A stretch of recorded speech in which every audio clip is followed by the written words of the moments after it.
Hello, welcome back to the Reconnected Woman podcast. Yes. Doing a bit of a life update today. Quite a bit has happened for both of us actually, and we haven't even had a chat about it. So we're going to chat about it today. Yeah, why not? So, what's been happening with you, Rach? What's going on? What's not been happening with me, honestly? I Okay, sort so of, last time we spoke, you had your appointment with the fertility specialist. yeah, You had an appointment with your homeopath. yeah. What else has been going on? Oh, I've had appointments since then because we haven't actually caught up in a couple of weeks, I think. Yeah. Yeah. So, um,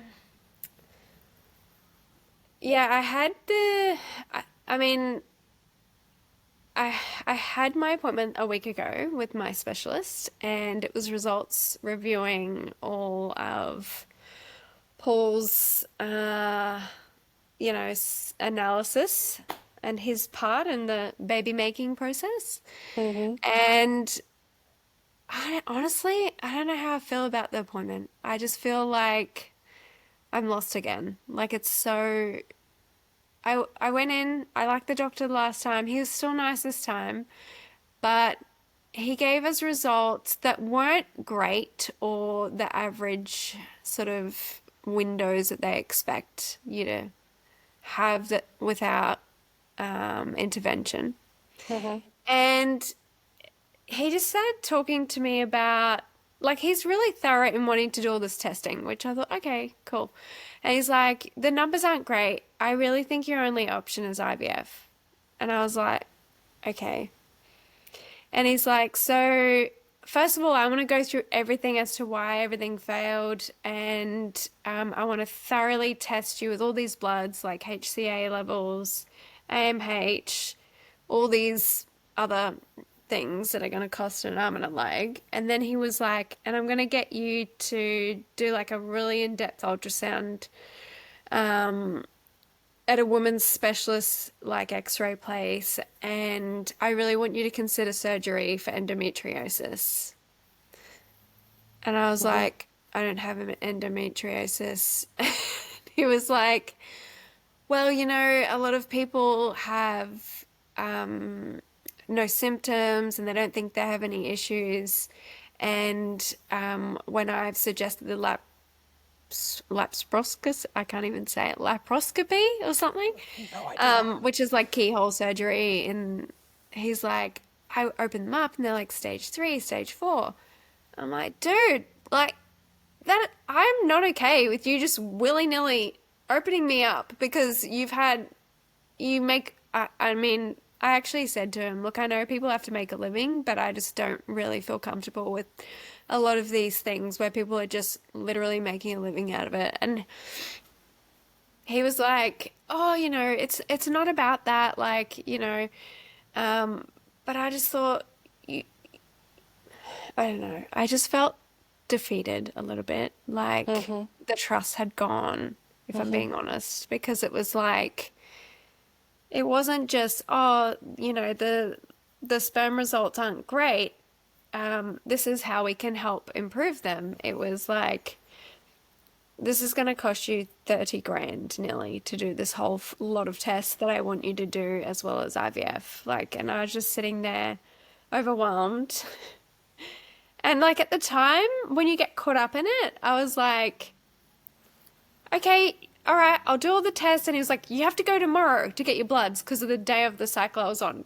You have to go on Monday to get the ultrasound. He's like, and then we'll book the appointment for you to come back and we'll do this. And it just felt so much pressure. And I kind of like got caught up in it, and I was like, okay. And then I was like booking in my appointment, and then I got home and I booked in like the ultrasound, and then like I had this like full on like I had a red wine and a release Mm-hmm. because I was like, oh my God. And I was just crying, and I was like, yeah, I don't know what to do. And then the next day, I was sort of talking to Paul because he was like, you don't need to rush into this. You need to think about this. You need to, like, it's a lot. And I was like, I just need to take some space. I spoke to another friend, and she was actually Ricky, our mutual Mm. friend. And she was saying to me, look, when I tune in, she's very intuitive. Your baby just wants really high vibration. And she's like, so I just think lean in with that. Like that's all she said. And I was like, and that's how I felt. Like it's wanting me to be of the highest vibration, Paul to be of that. Mm-hmm. And this just feels like it's going to bring it all down, you know? Like, and I'm like, what can we do to up the numbers? Like we have been doing some things ourselves. We're not just sitting here. And his numbers definitely had improved from the last time he got a test. So I was happy with that. It just wasn't where they want them to be. Um, Mm. so yeah, that was pretty full on.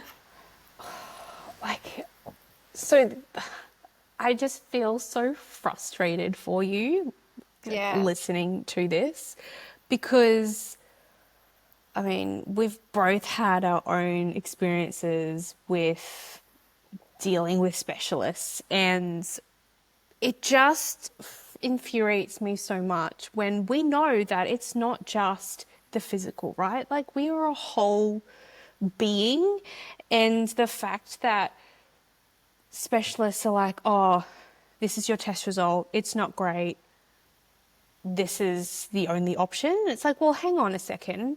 Have you asked me what my lifestyle is like? Have you asked me like what my environment's like or what I'm putting into my body or all of that kind of stuff? Like there's so many different things that factor into the results that we get, and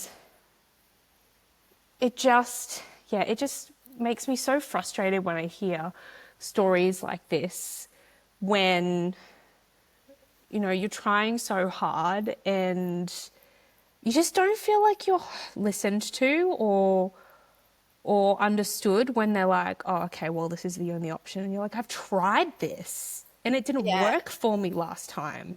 Yeah.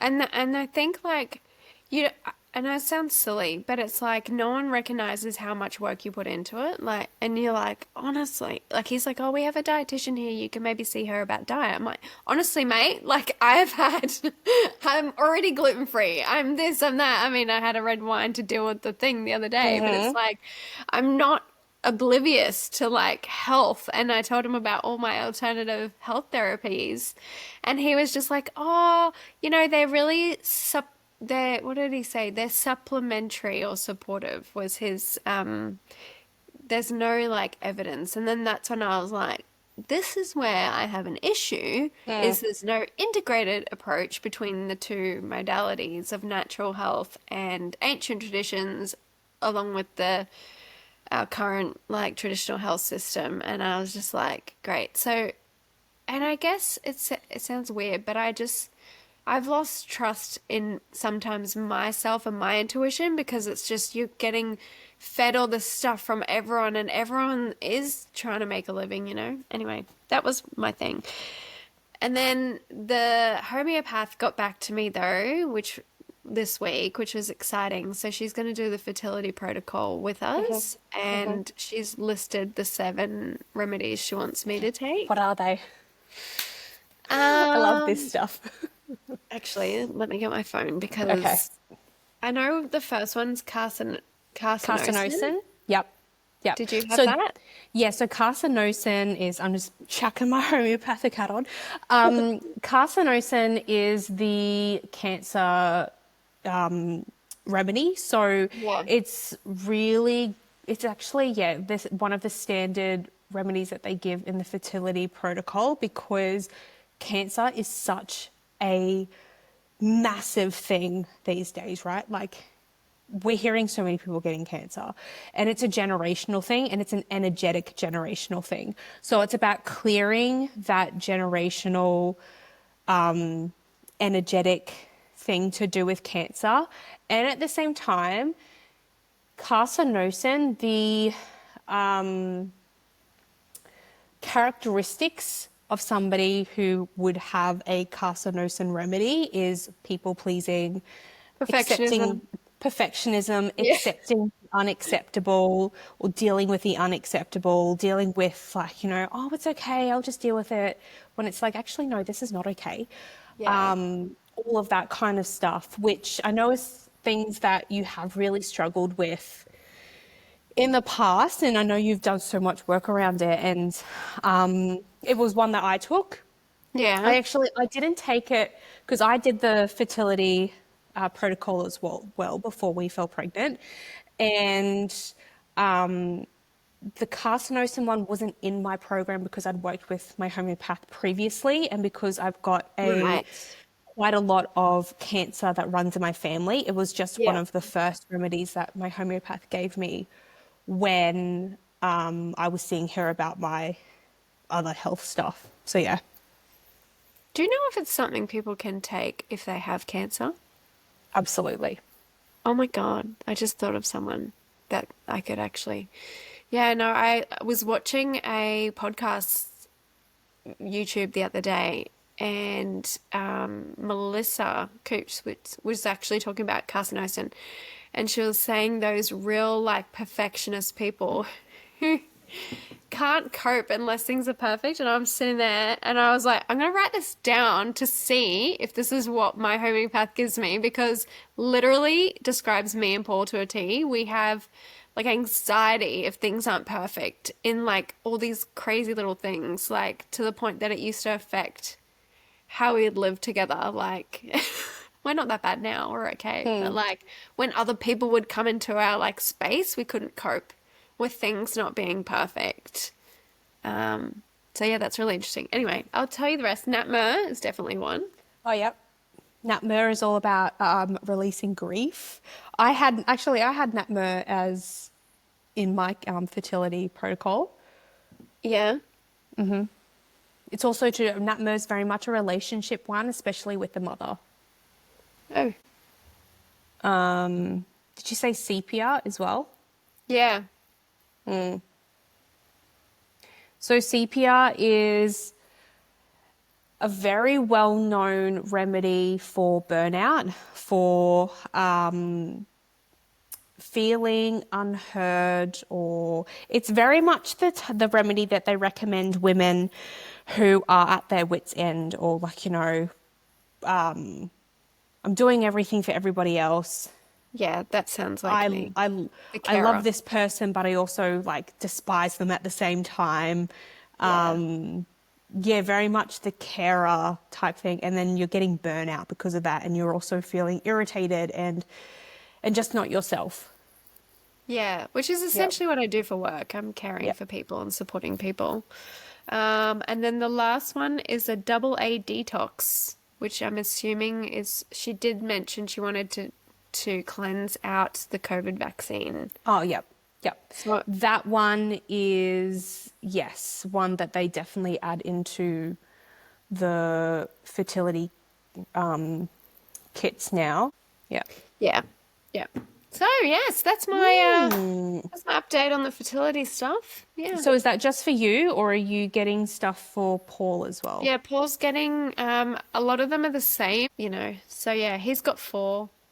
So I think she's going to give us a follow-up call tomorrow and just give me a quick lowdown, because I'm really curious as to why they've been prescribed and what they're doing. And then they're going to be posted out. So hopefully next week we can start them and just see. But she's like, be prepared that you will be shifting things and Mm-hmm. you may need some support around this, and don't feel like, no, she said, feel like you can reach out to me because it might be like emotional, physical. And I was sort of warning Paul about it this morning, and I'm like, okay, so we're getting these, and we have to be prepared that this could be a lot of like full on cleansing and getting everything out of the body so that our baby doesn't have to inherit all the stuff, and they can just come in their high vibrational like space. And he's just like, what? We're doing all this work for the baby? And I'm like, yes. And he's like, no one did this for me. My mum didn't do this for me. I said, but that's the joy of being the generational Breaking the change, breaking the, yeah, the chain. basically Yeah. Yeah. breakers, whatever it is. Yeah. Um, I just want to do, actually, I think it'd be really good just for those who don't really know what homeopathy is to kind of just do like a quick summary of what it is, because we would talk about it. Homeopathy is actually not that well known, even though it's been around for hundreds of years. Good old pharmaceutical industry and Rockefeller. But homeopathy is a frequency medicine. It works on the frequency of your energetic being. So it looks at you as a whole being. It looks on your physical, your spiritual, your emotional, your generational energetics. And it works off a like cures like basis. So with regular Western medicine, how they use that medicine is the opposites, whereas with homeopathy, it's like cures like. So say we were like talking about carcinosin. Carcinosin is a remedy that is created from a cancer cell. And so they take a cancer cell, they dilute it and they succuss it. So succuss it means like shaking it. Dilute it, succuss, dilute, succuss, so much so that it actually takes the harmfulness out of the tissue and extracts that frequency that heals the body. So what homeopathy does, when you take a remedy, if your body is dealing with something, whether it is related to carcinosin or some other remedy, if your body resonates with that, it triggers something in your body to heal itself. So you're not relying on supplements or medications in order to keep going. I mean, we've both worked with naturopaths, and naturopathy is different in the sense that it works with like foods and herbs and supplements. But the thing is that your body can end up relying on those things and it's not actually healing itself.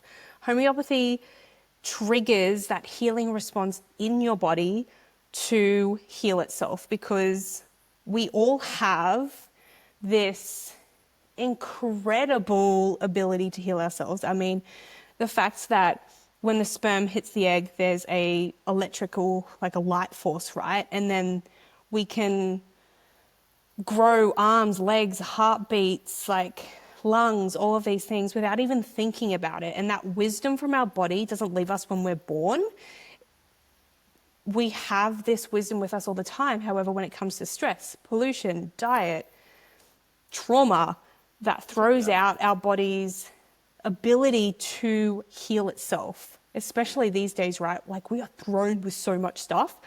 And so when you're taking a homeopathic remedy, it triggers, it's like your body will resonate with it and be like, oh, that's right. I know how to heal myself. I know how to do this again. And so that's where that healing comes from.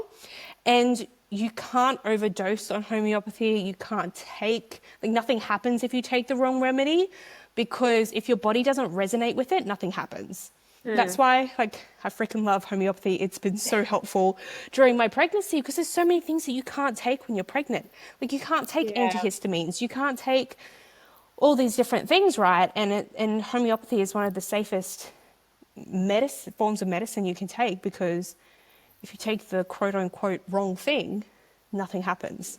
And not only that, like how I guess you and I are really health and wellness conscious, and we want to set up our kids to have the best health systems as well, like from day dot. Like this is something that you can utilize with children, right? And babies from the get-go, which is so cool. Like it makes me feel a lot more comfortable at the thought of using homeopathy on a baby than medication, because we've had our own experiences with medication, and we know that it can actually cause like this disturbance that stays with us for however long. I don't want to do that to a fresh little baby, like no, I want you to be pure forever. Like whether that's Absolutely. realistic. That's And my also, hope. it's the fact that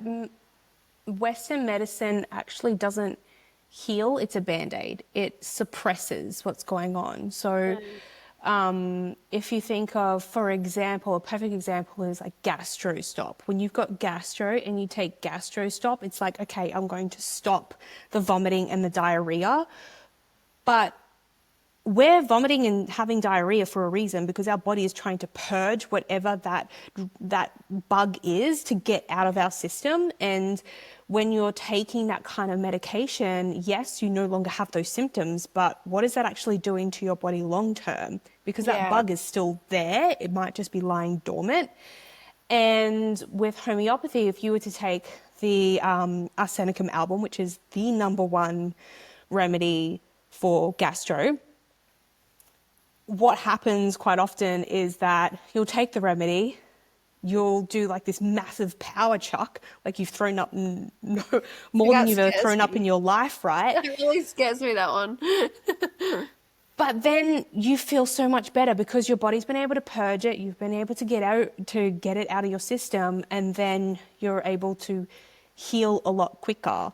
So Mm. that's the whole process of like homeopathy, is like it's not actually suppressing, it's releasing whatever's going on, because it is the suppression, I believe, that is causing so many health concerns. I believe it's the reason why there are so many people who are struggling with fertility these days, because of not just like the drugs that we take, but we're suppressing our emotions, we're suppressing literally everything, and it's getting stored Yeah. in our bodies, and we don't have that frequency to be able to harbor a child, because at the end of the day, if our body doesn't feel safe, then it's not going to produce the right hormones or do what it needs to do in order to procreate, because it's not safe Yeah. in our bodies to procreate.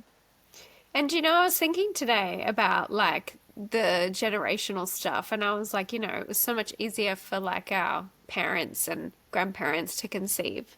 Actually, apparently, my grandmother took a bit of time to have make baby she had a stillborn as well, so it wasn't very nice. But I thought to myself, as the generations go down, the energy distortions are being passed on. So like you're not the grandchild, or like our generation or younger, are carrying all the like energetic disturbances of everything. So that makes it harder too. Just that alone, regardless of what the environmental factors are, or the medications, or the traumas, or whatever you've experienced in life. Like, yeah, I mean, diet and environmental factors do play a part in it, but I actually do think that we've just reached a point generationally where it's like, no, we can't just keep going like this. Like, yeah. For sure. I mean, there are so many studies of, great grandchildren that are dealing with this depression and stuff,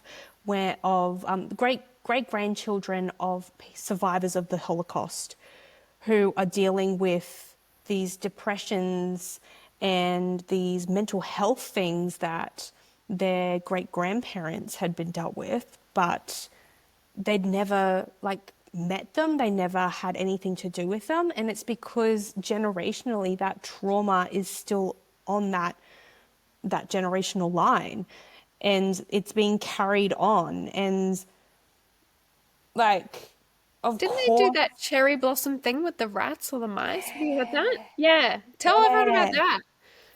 So they did these studies. I mean, it's not animal friendly, but they did No, these but it's studies on mice, and um, to it was testing generational trauma. And with these mice, they had them in a cage, and they got them to they exposed them to the scent of cherry blossoms, and whenever they smelt the smell of cherry blossoms, they would shock them, which is horrific, but no, it um, is. But but yeah, they would shock them. And so they would do that a couple of times. And then what they noticed with these same mice is that whenever the mice would smell the cherry blossom, these mice would freak out and tense, even if they didn't end up getting the shock. They knew in their subconscious mind, oh my God, cherry blossom equals like pain and yeah. fear.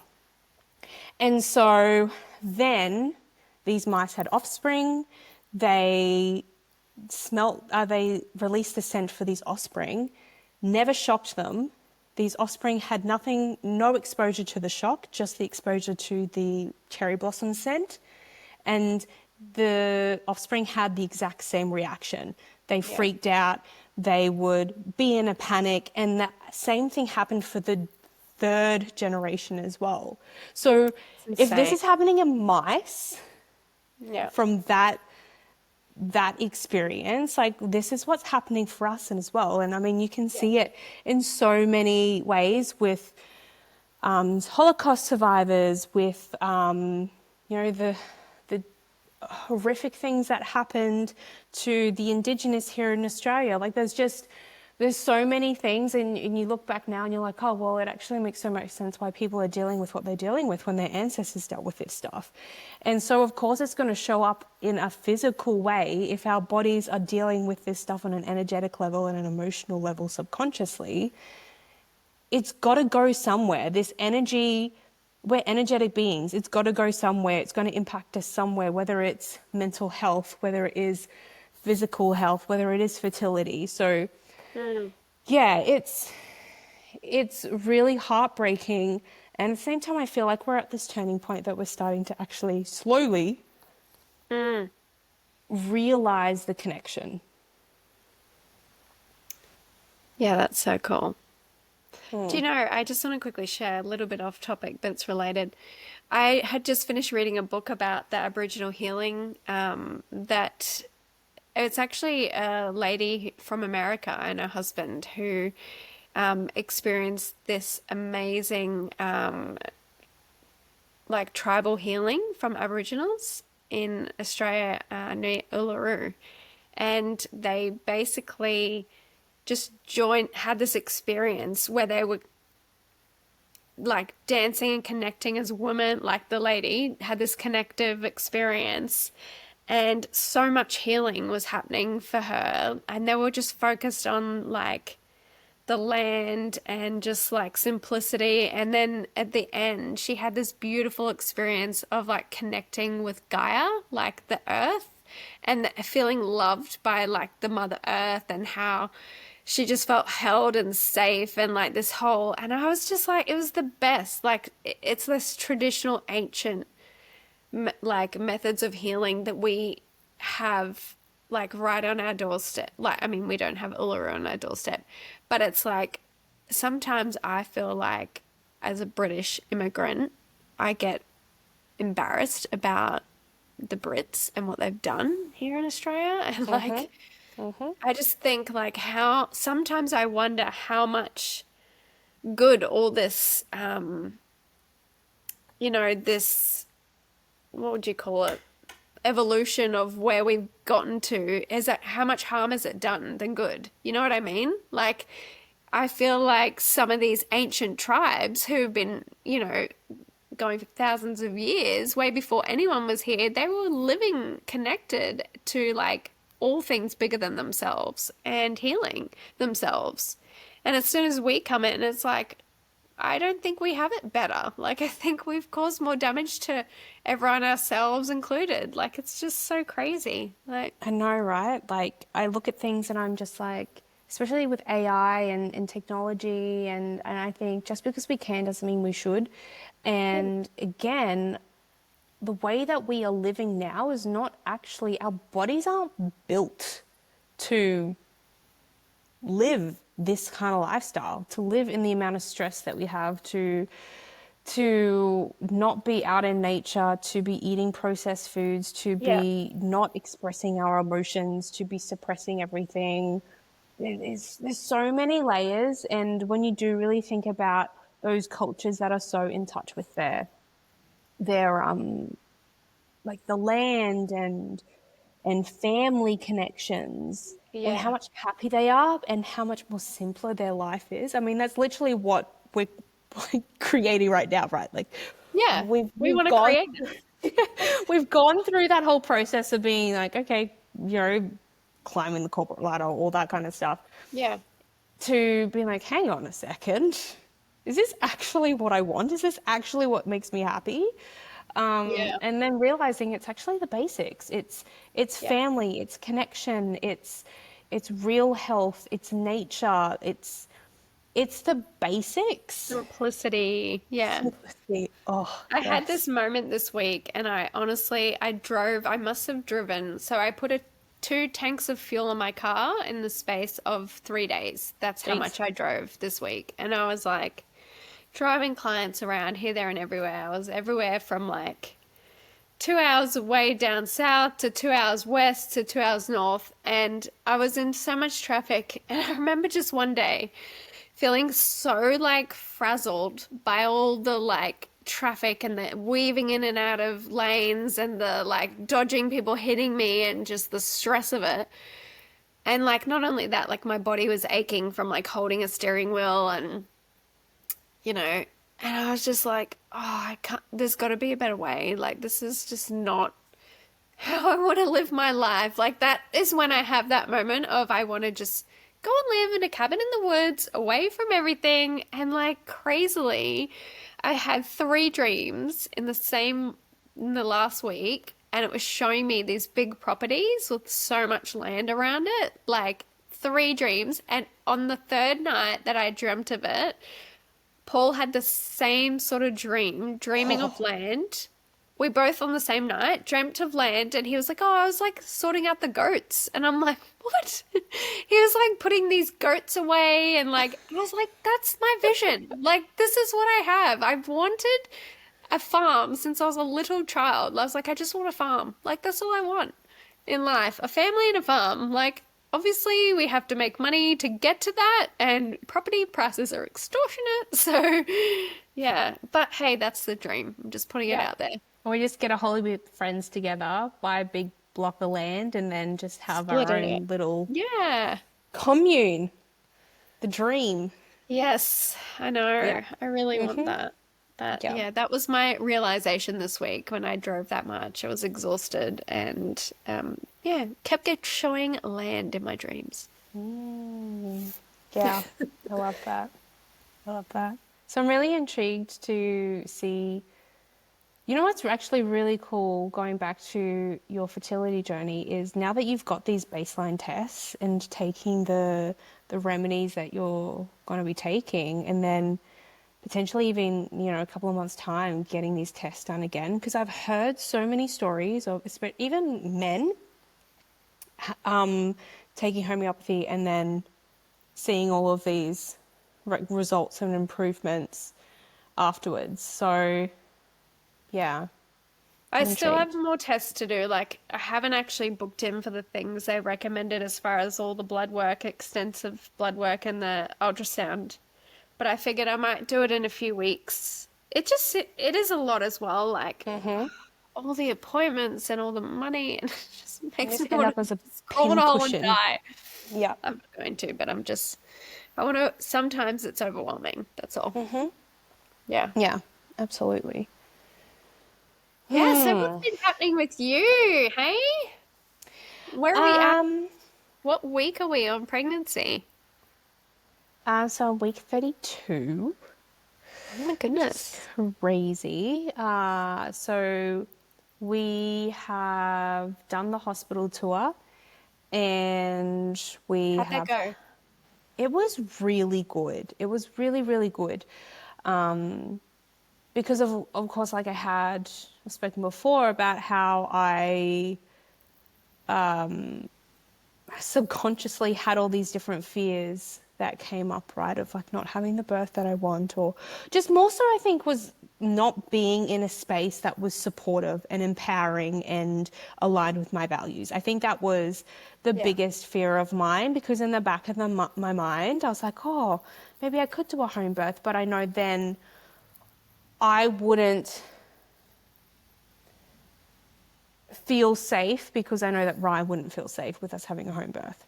And if he's not feeling comfortable and safe, then obviously I'm going to pick up on that energy when I'm going through the whole Yeah. process. So when we walked up, it's so nice. Like you walk, it's tucked away. It's being the Mater private, it's tucked away behind the children's hospital. There's beautiful big trees at the entrance. There's Oh, the that's old nice. hospital building on the other side of the street, which is this beautiful old building. And so you walk into the lobby of the hospital, and because it's quite a small lobby, it doesn't feel clinical.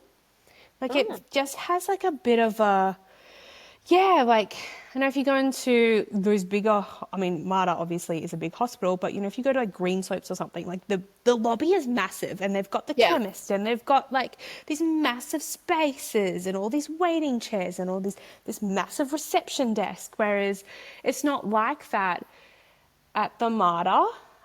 They've got this small reception, they've got a few waiting chairs, they've got a coffee shop, and that's the lobby. And the birth suites are on the same floor, and we went into one that had a birthing pool and it had fairy Oh, lights in it. oh, that's And cute. yeah, like not all of them have fairy lights, but it was like Yeah. their plan is to put fairy lights in all of the rooms. Um, and the midwife who did the tour was like, you make this space your own. If you want to change the aircon, you want to put music on, you can turn all the lights off if you want. Like, this is your space, you make it your own. And that was really nice. And then we went to the individual rooms that we'd be staying in afterwards. And they're just beautiful big windows with all this natural light, and they've got a day What? bed for like your partner to sleep and stay there with you. And yeah, so that felt really good, being able to see it all and also to be like, okay, this is where I go, this is what I do. um, and that same week we also did our birthing classes, so we decided to go with calm birth, and it was so good. Yeah. Because the people who run a calm birthing class, they have to be a midwife in order to do it. And the midwife who did it for us works at the MARTA. Oh, So that was just so good to have somebody who's worked at the MARTA for 30 years. oh, She's an wow. old school midwife. She does spinning babies technique. Like, she's just done all of these different courses. And what was really interesting actually was how calm birthing class came about was it was actually created by a man, interestingly, because he noticed that he was in midwifery for a little bit, and then he left, did something else, and then came back. And when he came back, he noticed that the mindset behind birthing had changed. He said there was a lot of fear now, and women were just, yeah, the whole like conception of birthing had just completely changed. And so he did all of this different research to be like, okay, why has this happened, and how can we support women so that they don't go into birth thinking it's the most dangerous thing, and all of that kind of stuff. And this midwife said she experienced the same thing when she started as a midwife and then left and then came back. She experienced the same thing when it comes to the mindset behind birth. Do you think, sorry to interrupt, but do you actually think, this just popped into my head, do you think that it's because women have felt like they've given up the ability that they're in charge of their own birth? Given up, I have this feeling that it's around giving their power away, and that like relying so heavily on so much support. I mean, I don't know. You've experienced like a bit more of it than what I have, but I have a feeling that we're going through this period of like women really owning their that we were made to do this, and that we have the power and the strength to like to do this without fear, and it can be beautiful and it can be messy at the same time. And yeah, like, what are your thoughts on that? So it's really interesting because this in the course she touched on the history, Okay. and we think about how childbirth was centuries ago, right? It was a woman's thing. Yeah. and they just did it. I mean, women were having 10, 15 kids, right? Just popping Yeah. them out. And I think not to diss like the medical industry, because medicine and all of the technology that we have is absolutely incredible, and at the same time obviously it has not been great for other things. And I think the introducing hospitals to women in pregnancy, I think, has made a massive shift. Yeah. And also, I think it's just like the change of what's the word I'm trying to think of? It's the change of society as well. So, I mean, if you even think about like centuries ago, well, not even centuries ago, like even longer than that, women never used to birth on their back. I think it was in Ina May's birthing book. She actually says that the first documentation of a woman birthing on her back was with King Henry VII or something like that. Don't quote me on which king it was. But it was because he wanted to actually see how it worked and what happened. Prior to that, women were crouching, they were moving, they were, Yes. they were upright when they gave Squatting. birth. They were Upright. Yeah. squatting, they were, yeah. Yeah. But then from then on, it kind of became this trend of, okay, women are now going to birth on their back. And because it was more of it was royalty that started it, right? If you're proper, then you birth on your back. If you're not birthing on your back, then that was more for the lower socioeconomic people who couldn't afford. What? Yeah, that's what started to happen. When And it's not, so, it doesn't make sense, like gravity wise either. Like, what? because, man.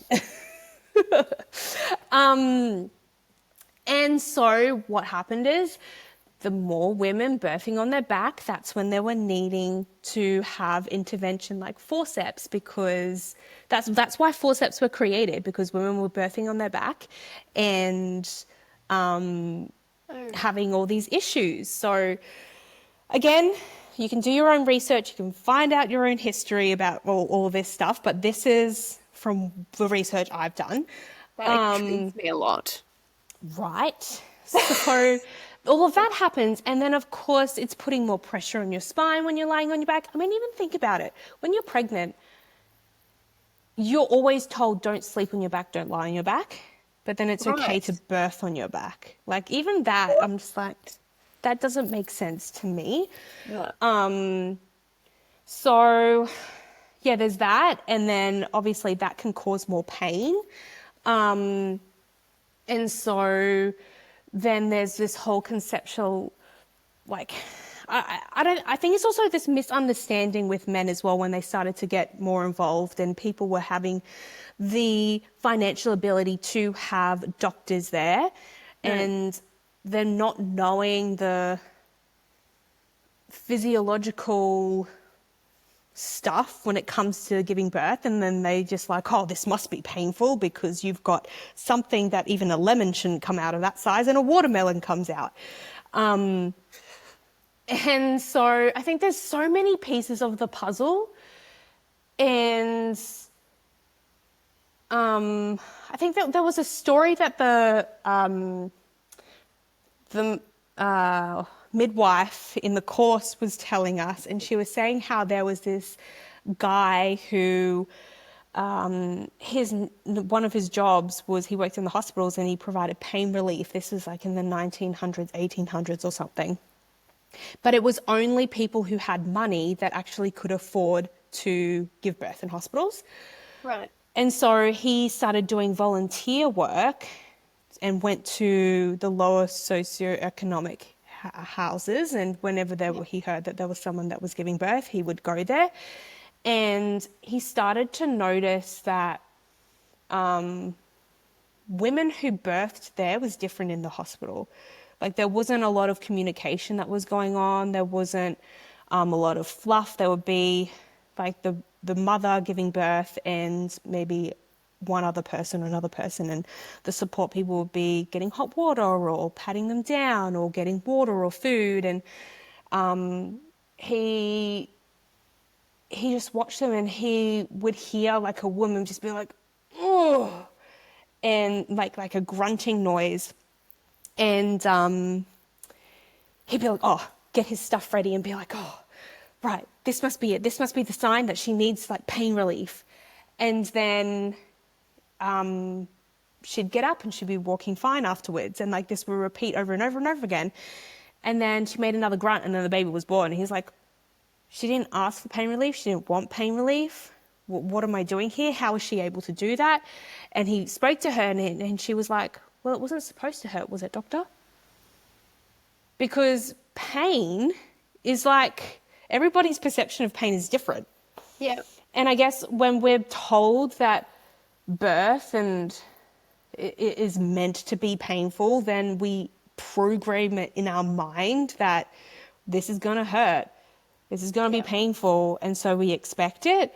But like, we think of all of our grandmothers, great-grandmothers, they're like, well, this is just what we did. This is just the natural way to give birth. And no, it's not. It's not a walk in the park. It's not going to be comfortable. But there's definitely some kind of shift that's happened when it comes to pain and fear around birthing. So, yeah, that's what the calm birthing is all about. It was Joe Dispenza was a big part of it. Like the first half of the first day was all about the mind-body connection, how the brain works, and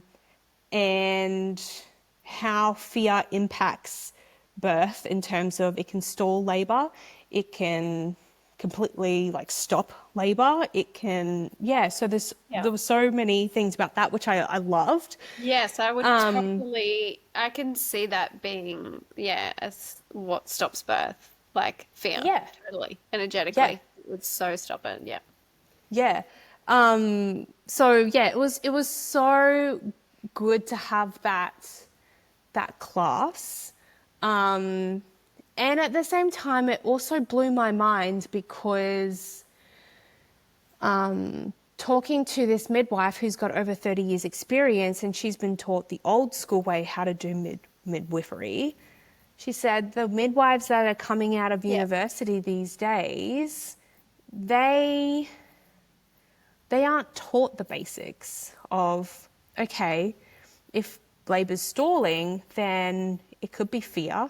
It could be that Bub's in the wrong position. So let's do, the old school way they didn't know so much about the mind-body connection, right? But they knew that, okay, if labour's not going right, Bub's in the wrong position, let's do these different positions, let's do these different poses so we can try and move Bub in the right place. And she said that, she's been able to avoid so many emergency cesareans because she's been able to support women to move their baby so that they can actually birth naturally. And that's so amazing. It is amazing. She should be teaching people.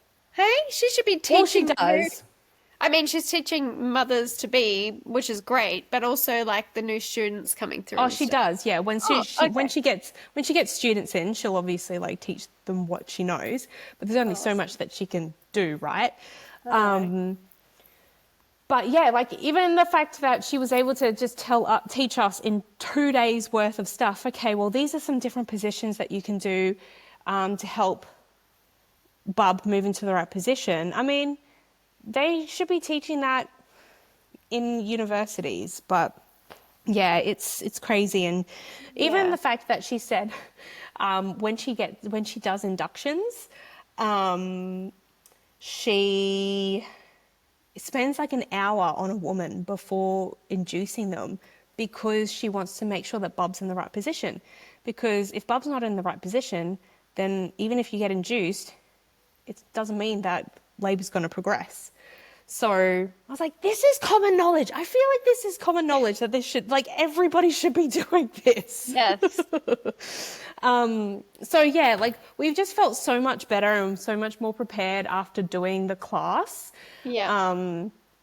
And I've definitely got to the point now where, I absolutely have like thoughts and concerns or nerves that pop up. But I'm just not allowing myself to be open to watching videos of women in pain or like just talking about the pain of labor. I'm at this point now, like, where, yeah, I'm just being very conscious of what I'm exposing myself to. And just doing this class, it was such a great reminder of the perception of pain. And also, And right now, you should be, not should be, but you want to do things that empower you rather than. My stomach just rumbled. I don't know if you heard that. It's like, wow, that was so loud. I'm hungry. Um, yeah. So empowering. That's the word that kept coming when you were talking. Yeah. yeah, and I feel so much more empowered after this class. And also, it was really good that she was talking about things like, at the end of the day, they can't do anything to you if you don't consent. She's like, you can say no. They're going to tell you what their risks are and what their recommendations are, but at the end of the Yeah. day, it's your choice. So that was really empowering, even though I already knew that, but it's so important for us as women to actually hear that. Yes. And she also said, if on the day you get a midwife that you're just not vibing with, you can ask to get a new one. Good. So I reckon I would, to be honest. If it was me, I'd be like, no, look, she's we're not not for vibing. me, or he is not for me, or whoever is not for me. Yeah, it's all about the vibe. Yeah, absolutely. She said she's heard of stories of women that have gone into hospital and the midwife is lovely, but their voice just reminds them of their mother-in-law, and they're like, I'm sorry, no offense, but all I hear is my mother-in-law when you're talking to me, and I just can't do it. Oh, no one wants This their is not mother-in-law's working. voice in there. Well, maybe if you have a really, really close relationship with your mother-in-law, but yes. I don't imagine many women would be wanting to think of their mother-in-law. Yeah, so it was really, really good. So yeah, I'm Oh, feeling that's good. And good. also I don't know, there's a part of me, because I've done so much work on my mindset. I've done a lot of somatic Yeah. work. I've done a lot of breath work, right? I'm kind of excited for birth, for the sense of like I'm putting all of these skills to the test. It's kind of like Yes. I'm about to practice what I preach and be like, all right, this is the ultimate challenge to Yeah. see like how strong my mindset can be and how Yeah. good I can be with the tools that I've got. And that's really exciting as well, in a really kind of messed up way. No, I totally get that. And I genuinely feel like it's you're stepping into that maiden to motherhood phase. And I just feel like it's this whole rebirth as a woman, like the second phase. And it is an empowering process to go through, like, and just go, I'm between worlds, bringing another soul in, and I'm challenging myself in every way, physically, mentally, spiritually, to do this. And yeah, I just think it's such an important part of the evolved woman or the reconnected woman. I really do feel like that is really part of it. I'm excited for you. I Yeah. can't believe it's getting so close, really. I'm just I like, know. oh my goodness. I Can know. we share? I keep thinking of this and I do want to share it. Um, Chantel and I had this healing experience together and vision. Or you had the vision, did you? I did have the vision. But Yeah. I also had the vision that day of your baby prior to you being pregnant. So let's share that. I just Okay. want to do it because it sort of brings this moment and maybe my future. Anyway. Yeah, so I can't remember. I think because I do light language as a healing modality, and Rachel does Reiki, and And just all sorts of energy and healing. all different Yeah. other modalities that are We thrown in. both bring all these healing abilities we're not really aware of together, and we were healing each other. Yeah, so we did a healing on each other, and I think I did the healing on you first, and you. Yes, and I went second. Yeah. Yeah, yeah. And so when you were doing the healing on me, I had this vision of walking up to your house being heavily pregnant, like more pregnant than I am now. I was gonna ask, is it around now? Because now you're actually pregnant. Like, is it like final stages pregnant? I Yeah? feel like I was at the waddling stage Right. of Okay. that's where, yeah. Um, and walking up to your house and you either telling me that you're pregnant or that you were actually pregnant, but you like only like in your first trimester. Yeah. And yeah, so and then you were also like showing me the herbs that you'd grown in your bed in your garden at the front of the Yeah. house and stuff. So yeah. That's cool. And I remember actually doing yours because at the time, and like I just got this full vision of the baby coming, and it was so close. Like I just knew the baby was going to drop in. And then I actually remember when I saw you prior to you telling me, it must have been around conception time. I think I was pregnant. It was when we Oh, caught you up for were? coffee. Yeah. Was it when And we I was yeah. like, oh, it feels like you're pregnant or about to be. And it just dropped into my head. And but I didn't say anything, did I? Or did I? No, you didn't because I Yeah. was pregnant, but I didn't know it yet. I found out Oh, that night. oh my God, that night. Holy Oh moly. no, no, sorry, not that night. That was the night that I had all of my lovely symptoms that I literally thought I had gastro. That was Boxing Day Yeah. night. So Yeah. it was the next day I found out that I was pregnant. Oh my God. That is so cool. Yeah, so Chantel and I have this really cool story, and we want to see if our visions, both of our Okay. visions, become a reality. So we'll see. We will see. Yeah. Have you Yeah. had any insights on names yet? Any like signs from the baby as you get closer? No, not really. There was somebody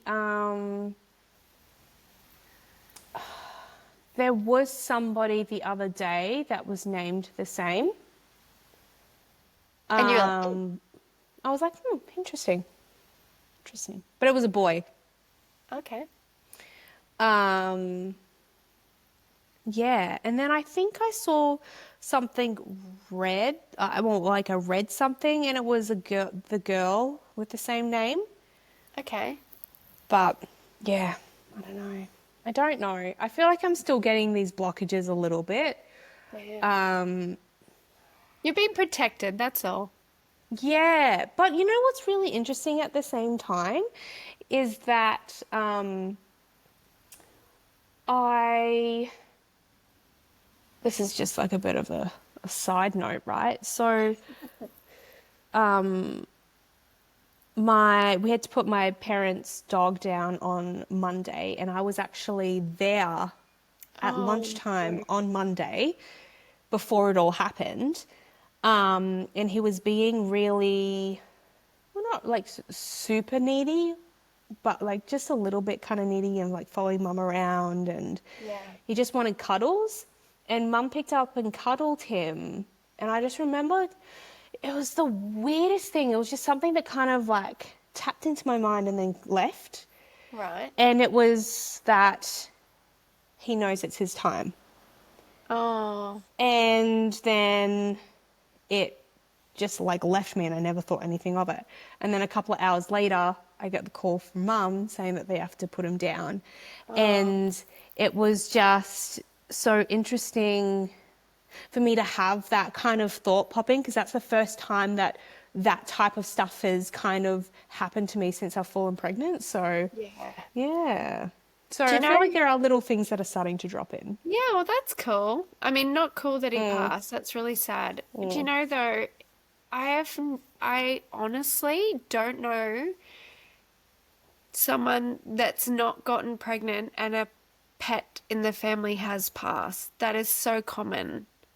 It is almost every person I know has had a pet pass and then conceived, or the pet's passed before the babies come within a family dynamic. It's so crazy. It's like, it's almost like I don't know if you live with your mum's that dog at all or had a connection living with it. We did, yeah. So we got him when I Okay. was 15. So Right. Wow. yeah, So yeah. one of the things that a lot of psychic mediums talk about is that the pets depart to prep the baby coming, because the dog knows the family and can do some final work, or pet or whatever, it's not always a dog, do some final work to help with the transition of baby coming. And honestly, it has happened. It happened to my sister. It happened to my hairdresser. It happened to, like, I've heard it's so common. It's so sad because it's grief when you're dealing, like, but it's in it, if you think about it in a beautiful way, they're actually helping to like communicate all the final stuff with the baby before they come and prepare them. I think that's sweet. Yeah. It is really sweet. I And I love hope that. I hope he's doing that. It sounds like he lived a long life though. He did. 17. Yeah. What Yeah. a cutie. I told my dog, you can't go ever. Like, you're here till at least 17, 20. And he's just looking at me like, man, I want out now. Like, I'm done with you and all your stress. Tapping out. When he looks at me when I'm having those emotional cries or like stress, he just looks at me like, oh, here we go again. Yep. Anyway. Well, today's been I've loved talking about what we've covered today. It's so cool. And yeah, we had no plan, did we? We just Nope. had it. It went well. Updating each other about our life and the journeys that we're on right now. I love it. Yeah.